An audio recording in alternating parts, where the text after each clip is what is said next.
دوسرا حصہ رشتہ داروں کے اور سماجی کارکنوں سے حسن تعلق پر نوٹ لکھیں۔ رشتہ دار آپ کے ننیال، آپ کے ددیال، یعنی کچھ رشتہ دار ہمارے والدہ کی طرف سے ہوتے ہیں جن کو ننیال کہا جاتا ہے، کچھ ہمارے رشتہ دار ہمارے والد محترم کی طرف سے ہوتے ہیں جن کو ددیال کہا جاتا ہے۔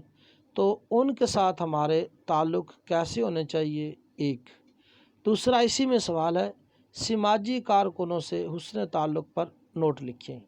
تو یہ دو سوال آتے ہیں، اس کو ہم دیکھیں جی۔ رشتہ داروں سے اخلاص و محبت کے بارے میں ہم ایک اور سوال میں بھی اس کو ذکر کر چکے ہیں، تھوڑا سا ہم مجھ سے یہاں اس سوال کے لیے بھی کچھ عبارت لے لیتے ہیں جی۔ یہ ہے رشتہ داروں سے اخلاص و محبت یا رشتہ داروں کے ساتھ حسن سلوک کے بارے میں جی۔ بالکل اسی طرح پیج نمبر 60 کے اوپر آپ دیکھیں، آپس میں میل جول میں جن لوگوں کے ساتھ ہمارا سب سے زیادہ واسطہ پڑتا ہے وہ ہمارے رشتہ دار اور دوست احباب ہیں۔ ان میں سے تمام لوگوں کے ساتھ ہمارے تعلقات ایک جیسے نہیں ہوتے، کسی کے ساتھ ہمارے تعلقات بہت زیادہ گہرے ہوتے ہیں اور کسی کے ساتھ معمولی اور واجبی۔ بس یہاں تک ہم نے اس عبارت کو لیا۔ اس کے بعد اگلے جب ہم پیج پہ آئیں گے تو آج ہمارے سامنے جس کو ہم نے دیکھنا ہے سوال کہ سماجی کارکنوں کے ساتھ ہمارا جو ہے نا وہ حسن سلوک کیسا ہے۔ یہ پیج نمبر 61 کے اوپر شروع میں دیکھیں، سماجی کارکنوں سے حسن سلوک۔ دنیا میں آج کل سماجی خدمت کا بھی کافی رواج ہے۔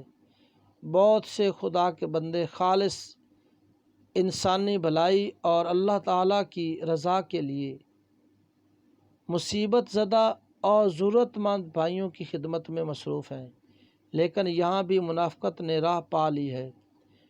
بہت سے لوگ یہ ظاہر کرتے ہیں کہ ان کے اندر ملک و ملت کی خدمت کا جذبہ ہے، لیکن ان کے مقاصد کچھ اور ہوتے ہیں، ان سے انسانیت کو کوئی بھلائی حاصل نہیں ہوتی۔ اس کی مثال آپ دیکھیں جی، ہمارے ہاں کچھ ٹرسٹ بنائے جاتے ہیں یا ہمارے ہاں کچھ ہاسپٹل بھی ہوتے ہیں جن میں مستحق افراد کا جو علاج بالکل فری کیا جاتا ہے، وہ اس کی بہترین ہمارے سامنے مثال ہے۔ اسی طرح خدا نخواستہ ہمارے ملک پر کوئی ناگہانی آفت آ جاتی ہے یا کوئی سیلاب آ جاتا ہے یا کوئی ایسا معاملہ، تو اس میں ہمارے لوگ اس کار خیر میں بڑھ چڑھ کر حصہ لیتے ہیں اور ہمارے ملک پاکستان کی اس معاملہ میں دنیا کے اندر بڑی اچھی ریپو ہے اور اس کی مثال بھی دی جاتی ہے۔ آپ 2005 میں جو زلزلہ آیا اس کے اندر بھی، اس کے علاوہ جب سیلاب وغیرہ آتا ہے یا آج کا لاک ڈاؤن کے اندر بھی ہمارے کتنے لوگ ہیں جو اس کام میں بڑھ چڑھ کر حصہ لیتے ہیں اور دوسروں کی ہیلپ کرتے ہیں۔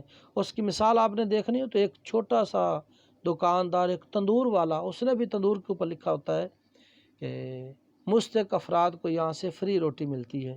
تو یہ ہمارے سماجی کارکن ہیں جن کی ابتدا یہاں تک ہوتی ہے۔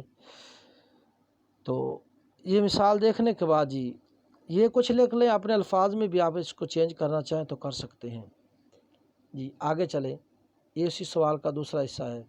پاکستان ہمارا وطن ہے اور ہم سب کو اس میں رہنا ہے۔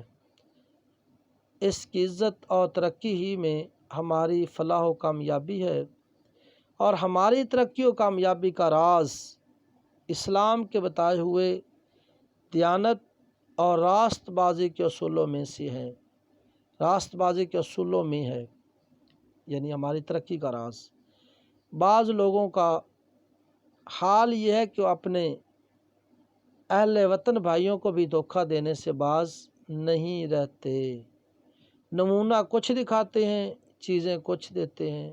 اسی طرح جو مال باہر کے ملکوں کو بھیجا جاتا ہے بعض اوقات وہ بھی طے شدہ اور دکھائے گئے نمونے کے سے مختلف اور غیر معیاری ہوتا ہے۔ اس سے دوسرے لوگوں کا اعتماد اٹھ جاتا ہے، ملکی برآمدات متاثر ہوتی ہیں اور ملک کی ترقی اور اس کے باشندوں کی خوشحالی پر برا اثر پڑتا ہے۔ تو یہ تھا آج کا ہمارا سبق۔ امید ہے آپ اس کو اچھی طرح یاد کریں گے۔ اگلے سبق تک کے لیے اللہ نگہبان۔